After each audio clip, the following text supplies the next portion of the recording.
Китайский пузырь начинает лопаться, следующий кризис придет из Азии. Вот такими вопросами начинают сейчас задаваться на фоне новостей о том, что один из крупнейших застройщиков Китая, компания Country Garden, объявила дефолт по облигациям. Сообщает об этом Bloomberg. Да, девелопер должен был выплатить часть долга до льготного периода, но перевести деньги компания не смогла. Застройщик предупреждал об этом и просил отсрочку, чтобы разработать план. Компания – один из самых больших заемщиков в мире.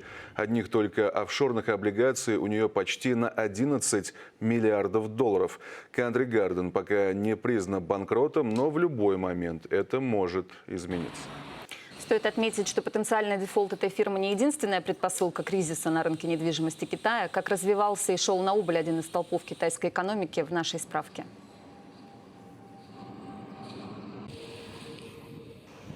Ситуацию в недвижимости Китая в последние несколько десятилетий никак иначе, как бумом, не назвать. Китайцы массово переезжали из деревень в города. Коэффициент урбанизации с 1995 года вырос с 20 до 65%. Застройщики массово наращивали объемы строительства и кредитовались. В 2020 году задолженность всех китайских девелоперов достигла 5 триллионов долларов. Для понимания масштаба это треть от всего ВВП страны в том году. Продолжали активно развивать девелоперские проекты. Опять-таки ожидаю, что население будет активно покупать квартиры ввиду, опять-таки, численности населения и плюс ко всему ввиду сберегательного мотива или использования в качестве инвестиционного актива. Уже тогда масштаб задолженности напугал власти, и они ввели ограничения. Комплекс мер получил название «Три красные линии». Застройщики, привлекая заемные средства, должны были соблюдать 3 условия. Коэффициент «долг к активам» должен быть не менее 70%,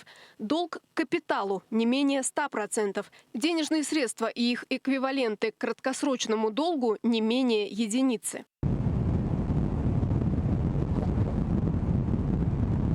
Из-за этого темпы строительства начали падать. Например, за первые 7 месяцев этого года продажи новых домов в КНР упали почти на 5%.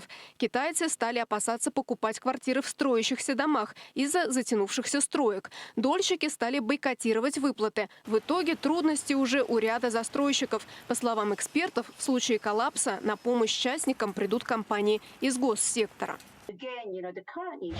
Госпредприятия занимают значительную долю с точки зрения рыночной капитализации и продаж на рынке недвижимости Китая. Таким образом, при необходимости эти государственные предприятия могут приобрести испытывающих трудности застройщиков, например, Evergrande. Они могут приобрести этих частных застройщиков недвижимости и облегчить реструктуризацию, а также снизить вероятность широкомасштабного кризиса. Самый известный кейс – трудности компании Evergrande. В 2020-м они продали квартир на 100 миллиардов долларов, а уже спустя год продажи упали в 10 раз. 2 года компания пыталась справиться с долгами и в августе этого года объявила о банкротстве. Помимо крупных игроков начинают закрываться и мелкие. Я вот тут очень интересный индекс нашел, индекс Камацу. Это индекс использования тяжелой техники Камацу в строительстве. То есть сколько они работают в течение каких-то определенного периода. И, соответственно, сейчас на 10% меньше, чем в прошлом году. А прошлый год сильно не отличался хорошими результатами. Стоимость квадратного метра в новостройках крупнейших городов Китая снижается уже 1,5 года. И все равно цифры впечатляют. Гонконг занимает первое место в мире по цене квадратного метра – около 20 тысяч долларов, то есть 1 800 000 рублей. Метр в Макао – от 1 миллиона, в Пекине и Шанхае – от 700 000. В первую десятку входят еще 3 китайских города. Среди них Шэньчжэнь. Вот одна из квартир в центре города. Новая квартира, еще никто не жил. В 2018 году закончили строить, 318 квадратных метров. Если покупать эту квартиру, будет она стоить больше 80 миллионов юаней. По данным Нацбюро, в Китае не раскуплены 650 миллионов квадратных метров. По подсчетам Рейтер, это 7 миллионов домов. От того, найдется ли покупатели на всю эту недвижимость, отчасти будет зависеть дальнейшее развитие Китая. Милана Николаева, Влад Лобов, РБК. Добавим, за 30 лет ВВП Китая вырос в 36 раз, с 500 миллиардов долларов до 18 триллионов. Эксперты отмечают, что динамика во многом связана с развитием сектора недвижимости.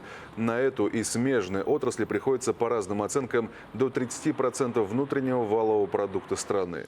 Проблемы застройщиков станут барьером для дальнейшего развития Поднебесной, считают экономисты. По их мнению, кризис на рынке недвижимости Китая отразится на экономике всего мира, в том числе и на России.